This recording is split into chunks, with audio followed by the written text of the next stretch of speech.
fait mal. Oh, mais Pedro, mais qu'est-ce qui t'est arrivé? Salut Julie, je suis tombée et ça fait mal. Mais comment t'es tombée? À vélo? Mais je croyais que tu ne tombais jamais. Bah ouais, mais ça peut arriver à tout le monde et là, paf, par terre. Ouais, Pedro, tu veux pas tout me raconter, hein? Moi, je pense que tu devrais m'expliquer comment ça s'est passé exactement. Bah, on peut rien te cacher. Samedi, mon papa est venu et il m'a emmené à la carrière pour faire des sauts et des cascades. Il est entraîneur, tu sais. Waouh, ça devait être génial! Mais dis, heureusement que tu avais mis ton casque, hein? Et alors, c'est là que tu es tombé? Avec lui? En fait, non. Parce que mon papa, il assure, hein, et il donne plein de bons conseils. C'est après. Oh, mais je comprends rien à ton histoire. Quand après? Il y avait un saut que je n'arrivais pas bien à faire. Et mon papa m'a dit qu'il m'aiderait encore la prochaine fois. Mais moi, j'ai voulu lui montrer que je pouvais me débrouiller tout seul. Et je suis allée m'entraîner mercredi. Oh, zut alors, tu as cru que tu pouvais faire ça tout seul et tu as raté ton saut. Tout ça parce que tu voulais épater ton papa. Oui. Et maintenant, à la place de l'épater, je vais le décevoir et me faire gronder. J'aurais dû l'attendre et compter sur son aide. Il va sûrement dire que si c'est comme ça, on n'a qu'à tout arrêter.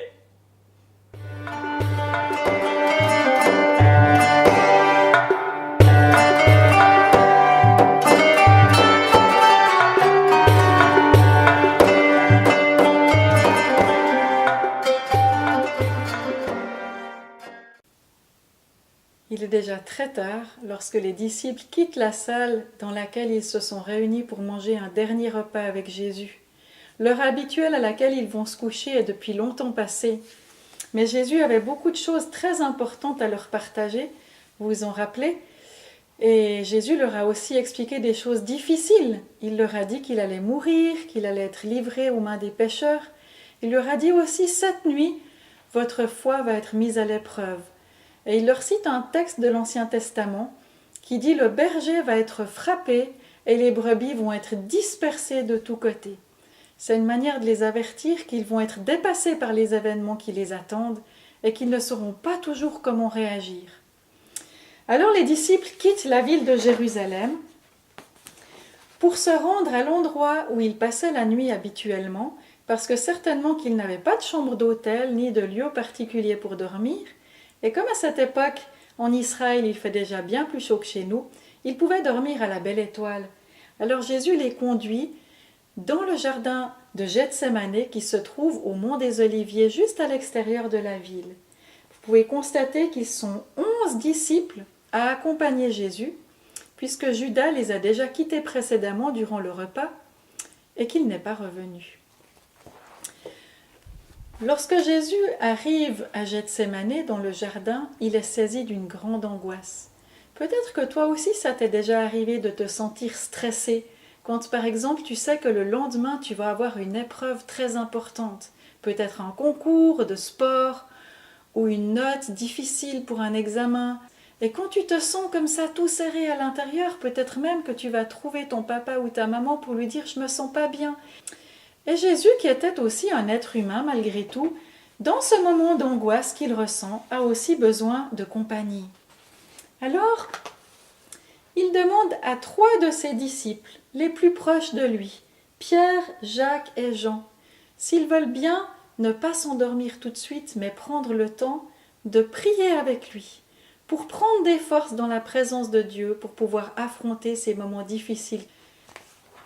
Et juste un petit peu plus loin, Jésus se jette à genoux et se met à prier son Père céleste. Il a vraiment besoin de demander à Dieu son aide et de l'implorer. La Bible nous dit même qu'il se jette la face contre terre et que c'est à grands cris qu'il demande à Dieu de l'aide. Et la Bible nous rapporte plusieurs textes qui disent de quelle manière est-ce que Jésus s'exprime vis-à-vis de son Père céleste. Il lui dit « Ô Père, si tu le veux, écarte de moi cette coupe. Toutefois que les choses se passent non pas comme moi je le veux, mais comme toi tu le veux. »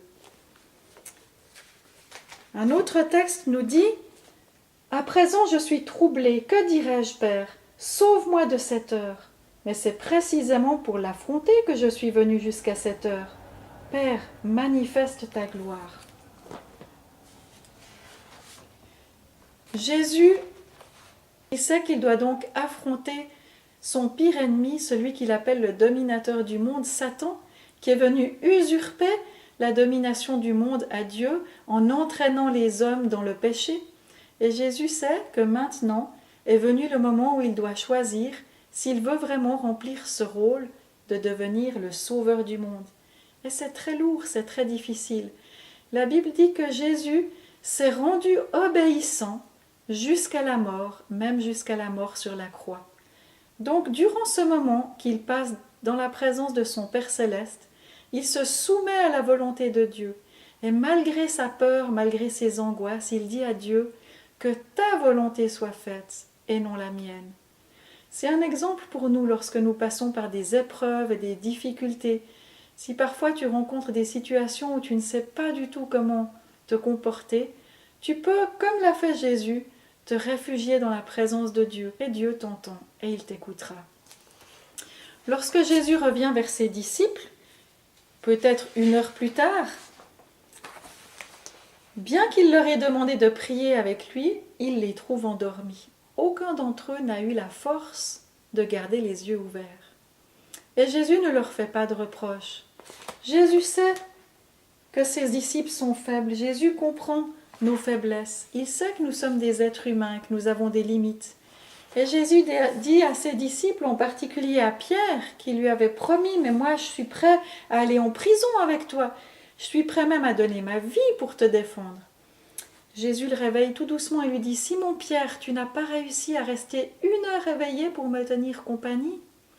Et en s'adressant à tout le groupe, il leur dit « Veillez et priez pour ne pas tomber en tentation, pour ne pas vous laisser manipuler par cette période difficile que nous traversons, par cette épreuve. » Alors Simon Pierre et ses 2 compagnons se réveillent et certainement qu'ils sont un peu honteux de ne pas avoir réussi à rester aux côtés de Jésus. Mais malgré tout, Jésus s'en retourne prier encore une fois et il réadresse à Dieu les mêmes paroles. « Ô Père, je te prie, si c'est possible, d'éloigner de moi cette coupe, cette épreuve que je dois subir, mais que ta volonté s'accomplisse et non la mienne. » Et Dieu n'avait pas prévu un autre chemin pour Jésus. Dieu savait que Jésus devait accepter, s'il le voulait, d'affronter cette heure difficile où il allait devoir être maltraité, être mis sur une croix et mourir pour les péchés de tous les êtres humains. Mais Dieu n'obligeait pas Jésus à le faire. Jésus était entièrement libre de donner sa vie. Et Jésus prend le temps, dans la présence de Dieu, de se remplir de force. Lorsqu'il revient auprès de ses disciples, ils sont de nouveau endormis. Et Jésus ne les réveille pas. Jésus comprend nos faiblesses et Jésus se rend compte que cette étape, cette épreuve qu'il est en train de traverser, il va devoir l'affronter seul. Donc il ne fait pas de reproche à ses disciples, il les laisse dormir et il retourne prier une 3e fois. Et il s'adresse une 3e fois à son Père Céleste avec les mêmes mots en disant « Oh Dieu, donne-moi la force d'affronter cette heure, d'affronter cette difficulté. » Et un des évangiles nous rapporte qu'à ce moment-là, un ange vient pour encourager Jésus. Et on ne sait pas ce que l'ange a pu lui dire. Peut-être qu'il lui a dit « Courage Jésus, tout le ciel te regarde. » Mais pour l'instant, Jésus revient vers ses disciples et il leur dit « Maintenant réveillez-vous, l'heure est venue, celui qui me livre est là. » Et les disciples se réveillent tous en sursaut. Ils ne sont pas du tout préparés pour le spectacle qui les attend. Au moment où ils ouvrent les yeux, ils se rendent compte que pendant qu'ils dormaient, quelque chose s'est passé. Des hommes arrivent, armés de torches pour éclairer la nuit, mais aussi armés de bâtons et d'épées. Et à leur tête se retrouve quelqu'un qu'ils connaissent bien. Mais oui, c'est Judas, l'un des disciples qui précédemment était dans la salle avec eux et qui a mangé avec eux. Judas savait que Jésus allait venir dormir ici à Gethsémanée. Mais lorsque les disciples voient Judas arriver avec toute cette troupe, ils comprennent qu'il y a quelque chose de pas normal qui se passe. Pourquoi est-ce que toute cette troupe de plusieurs centaines d'hommes est venue ici armée à leur rencontre? Pendant que les disciples dormaient et pendant que Jésus priait, Judas, lui, n'a pas perdu son temps. Il est allé trouver les chefs religieux à qui il avait promis de leur livrer Jésus et il leur a dit « Le bon moment, c'est cette nuit. Vous pouvez venir, je sais exactement où Jésus va dormir, il sera tout seul dans le jardin avec ses disciples, personne ne vous fera opposition. Vous pouvez venir le prendre, je vous conduirai moi-même. Et voilà le signe auquel vous saurez qui est Jésus. Je saluerai Jésus avec ce signe habituel, salut maître, rabbi, et je l'embrasserai. Et alors vous saurez que c'est lui que vous devez arrêter. Et lorsque Judas s'approche de Jésus pour l'embrasser, les disciples réalisent alors que Judas est en train de livrer Jésus et que, en embrassant Jésus, il n'est pas en train de lui témoigner de l'affection, mais il est en train de l'insulter. Jésus, lui, ne s'oppose pas à Judas. Il sait que Judas, comme nous, est un homme faible, qui a fait le choix de livrer son maître pour gagner quelques sous. Et Jésus sait que c'est dans l'ordre des choses qui ont été prévues par Dieu son Père. Mais Jésus le laisse l'insulter et l'humilier devant tous ces hommes qui sont rassemblés. Et il y a un homme qui ne laisse pas les choses se passer de cette façon. Cet homme, c'est Pierre. Pierre qui jusque-là dormait et qui n'a pas réussi à prier pour tenir compagnie à Jésus. Tout d'un coup, il réalise qu'il avait fait une promesse à Jésus. Mais oui, il avait dit à Jésus, « Moi, je suis prêt à te défendre. » Alors Pierre saisit l'épée qu'il a au côté et hop, il donne un grand coup en avant en direction des soldats. Et il emporte l'oreille d'un des soldats. Mais Jésus l'arrête net dans son geste et lui dit « Stop, Pierre, c'est pas de cette manière que tu peux me défendre. » Alors Pierre est déçu, lui qui vient de faire preuve de courage en affrontant toute cette troupe. Pierre n'a pas compris ce qui se passe. Pierre n'a pas compris que la bataille qui se passe actuellement, c'est une bataille spirituelle contre le prince des ténèbres, Satan. Et Jésus dit à Pierre « Remets ton épée dans ton fourreau. » Si je voulais, Pierre, je vais te dire, je pourrais faire appel à l'instant à beaucoup d'anges qui se trouvent dans le ciel auprès de Dieu mon Père. Je pourrais demander à 12 légions de venir me défendre. Ça ferait 72 000 soldats qui, claquent à la seconde, viendraient entourer cette petite troupe et puis qui pourraient me tirer de là très facilement. Mais si je le faisais, si je faisais appel à cette puissance de mon Père céleste, comment est-ce qu'alors les Écritures s'accompliraient? Ces paroles que les prophètes ont annoncées depuis plusieurs centaines d'années et qui disent que je dois être arrêté comme un malfaiteur. Ça ne sert à rien de t'opposer à la volonté de Dieu. J'ai décidé de donner ma vie parce que c'est librement que je la donne. Et Jésus profite de ce petit moment pour guérir le serviteur dont l'oreille a été coupée et aussi pour s'adresser à cette foule qui est venue pour l'arrêter. Et Jésus leur dit, vous êtes venus à moi avec des bâtons, avec des épées. Vous êtes venus m'arrêter comme si j'étais un malfaiteur, alors que tous les jours derniers, j'étais présent dans le temple. J'étais là en face de vous, j'ai prêché, j'ai guéri des malades, et vous n'avez jamais marqué votre opposition, alors je me constitue volontairement votre prisonnier. Jésus sait que ces hommes aussi qui viennent l'arrêter sont des hommes faibles, des hommes qui n'ont pas compris l'enjeu de tout ce qui se passe, et qui eux-mêmes ont besoin aussi du salut que Jésus veut leur offrir. Alors ils mettent la main sur Jésus, et les disciples, en voyant cela, ne savent pas très bien comment réagir. En voyant que Jésus est pris, ils disparaissent, ils ont trop peur d'affronter les soldats, ils ont trop peur qu'on risque de les prendre eux aussi pour les faire prisonniers. Alors ils s'enfuient et ils laissent Jésus tout seul. Mais Jésus n'est pas tout seul. Jésus sait que son Père céleste va l'accompagner jusqu'au bout de ce chemin. Et c'est pour ça qu'il a pris le temps de prier. Alors tu peux te souvenir que Jésus comprend nos faiblesses.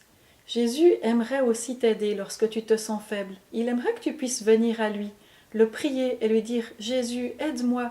Par moi-même, je n'ai pas la force de résister aux tentations. Je n'ai pas la force d'affronter les difficultés. J'ai besoin que tu viennes m'aider. J'ai besoin que tu sois présent à mes côtés. » Et la Bible dit que Jésus, qui a souffert lui-même, est en mesure de comprendre nos faiblesses parce qu'il a lui aussi été tenté en toutes choses comme nous. Et Jésus viendra t'aider. Il viendra t'encourager, il viendra te soutenir dans les moments difficiles pour que tu puises en lui les ressources dont tu as besoin. Alors j'espère que ce récit t'aura encouragé à marcher avec Dieu de tout ton cœur.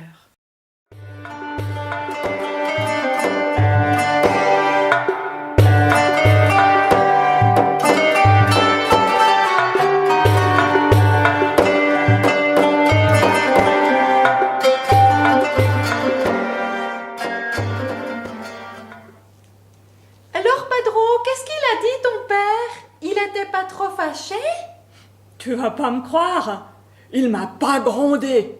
En fait, il a tout compris. Enfin, il a quand même juste dit que je devais apprendre à suivre les conseils et à compter sur l'aide des gens plus forts. Eh ben, quelle chance tu as qu'il ait autant de patience et qu'il soit d'accord de continuer à t'aider. Tu vas compter sur lui maintenant, sur son aide? Ah bah ça oui alors, ça m'a servi de leçon. Tout seul, c'est trop dangereux. Alors qu'avec lui, je suis en sécurité. Heureusement qu'il est patient avec moi.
Le texte que nous allons étudier aujourd'hui se trouve dans la deuxième épître écrite par Pierre, l'apôtre Pierre, au chapitre 3 et au verset 15. Et elle nous dit « La patience de notre Seigneur est votre salut ».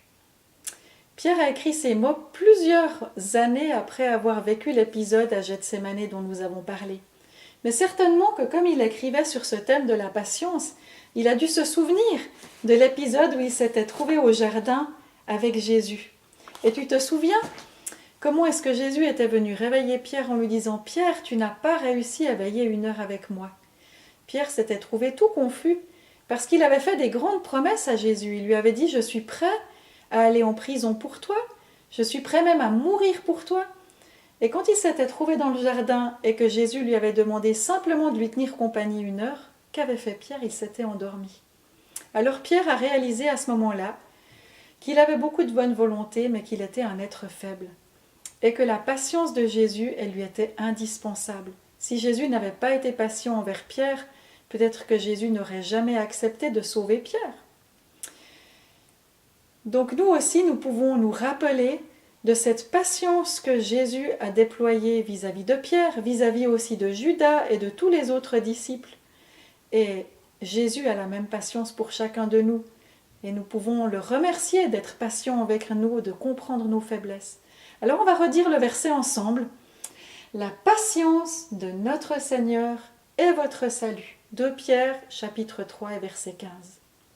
Et quand Pierre a écrit ce texte, il voulait que ses auditeurs ou ses lecteurs futurs, y compris toi et moi, on puisse se souvenir aussi que cette patience de Dieu, elle nous était indispensable parce que Dieu voulait, à travers cette patience, nous faire comprendre qu'il est un Dieu qui nous aime profondément.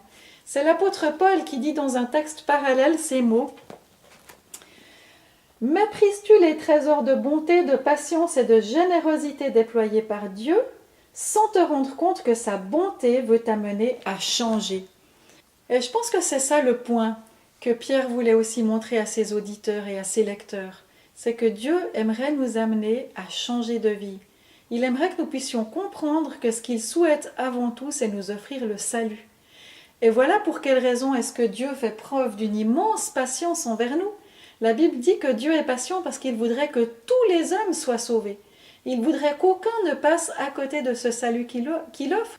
Alors si toi aujourd'hui tu réalises aussi que tu as besoin de Jésus, si tu réalises que jusqu'à aujourd'hui tu n'as pas trop tenu compte de ce que Jésus a fait pour toi et que tu réalises que Dieu a fait preuve de patience envers toi aussi, peut-être qu'aujourd'hui c'est le moment pour que tu te tournes vers Dieu et que tu lui dises « Seigneur Jésus, je voudrais que tu viennes remplir ma vie, je voudrais accepter ton salut et j'aimerais te remercier pour cette grande patience dont tu as fait preuve envers moi. » Alors je vous propose qu'on redise encore une fois ce texte ensemble comme une prière en s'adressant à Dieu, en lui demandant qu'il puisse nous accorder ce salut.